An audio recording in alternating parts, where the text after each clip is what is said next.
Tous les vrais adorateurs l'adoreront en esprit, l'adoreront en vérité. Les vrais adorateurs, le Père cherche, il cherche une église qui sait se soumettre au papier. Une église qui se prospère. La Bible dit Sarah appelait Abraham son Seigneur. Ainsi l'Église appelle Jésus son Seigneur. Nous parlons de lien du mariage. Rien ne pourra te divorcer de l'amour de Jésus. Rien ne pourra se séparer de son amour. Il est monté, il reviendra. Mais il a laissé sa femme. Alléluia. Voilà pourquoi il va venir le plus vite que possible. La femme en question c'est toi. La femme en question c'est moi. Ne dépend pas des bijoux. Ne dépend pas des histoires somptueuses. Il a besoin de la beauté intérieure. Je parle de make-up spirituel. Dis-toi dans ton cœur avoir une beauté qui attire le roi. Est-ce que je parle à quelqu'un? Je ne te décourage pas d'être propre. Mais je te parle de la beauté intérieure. Alléluia. Alléluia. Nous sommes tous épouses du Seigneur. On t'a mis dans la salle d'attente. Ne sors pas de l'église. Parce qu'il ne viendra pas te chercher chez toi. Il vient enlever son église. Étant donné que tu es l'église et que tu vis dans l'église, là on t'a placé dans l'église physique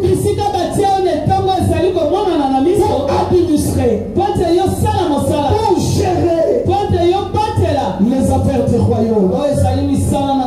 Tu es une église dans une église. Et ton corps en est aussi un. L'église universelle, l'église locale et l'église comme ton corps. Quelqu'un me comprend? Quelqu'un me comprend? Il doit comprendre que Jésus vient pour enlever l'église. Premièrement, pour être membre de l'église universelle qui réunit les juifs, les grecs, les romains, les congolais, les anglais. La première des conditions, c'est recevoir Jésus comme Seigneur et Sauveur. C'est ça le mot de passe. Si tu n'as pas Jésus, même le jour où il reviendra, au son de la trompette, toi tu n'entendras rien. Parce que tu dois avoir cette puissance électronique qui est en toi. Le Seigneur, chaque fois il visitait Adam et Ève, c'est parce qu'il y avait une puissance magnétique qui l'attirait.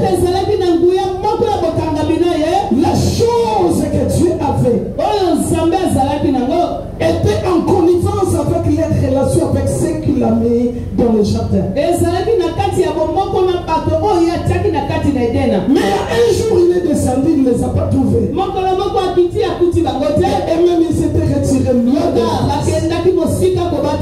la trompette sonnait. Et au son de la trompette, nous serons tous transformés. Entendras-tu le son de la trompette? C'est lui qui l'entendra. C'est un chrétien né de nouveau. Le fait d'être dans une église ne fait pas de toi chrétien. viens chaque jour. Mais cela ne dit pas que tu es un chrétien. On devrait être chrétien en acceptant Jésus. Si tu n'as jamais fait cette prière, et le recevoir comme Seigneur et Sauveur,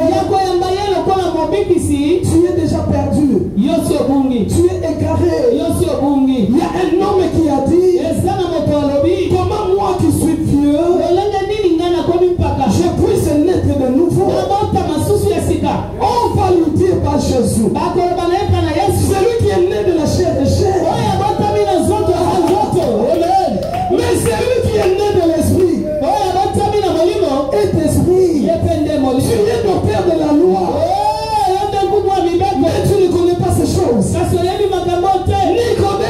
Nicodème, il faut que vous naissiez de nouveau. Je dis à quelqu'un, c'est un impératif. Il doit naître de nouveau. Alléluia. Une chenille doit devenir un papillon. Je prie Dieu. Quelqu'un s'approche de lui. Et que tu le reçoives. Le jour où il reviendra, comme un papillon, tu prendras de l'envol. Et tu iras vers lui. Il est comme un aimant. Il attire l'espèce. Si tu n'es pas comme lui, tu essaies de sauter, tu n'arriveras pas. Mais ceux qui sont sauvés, ils prendront de l'envol. Bien aimé, on doit parler de ces choses pour que l'église se prépare. Notre place, c'est à côté de Jésus. Notre place, c'est le paradis. Il veut nous amener là où il est. Et notre départ, c'est la récompense. Tout ce que tu as fait sur la terre,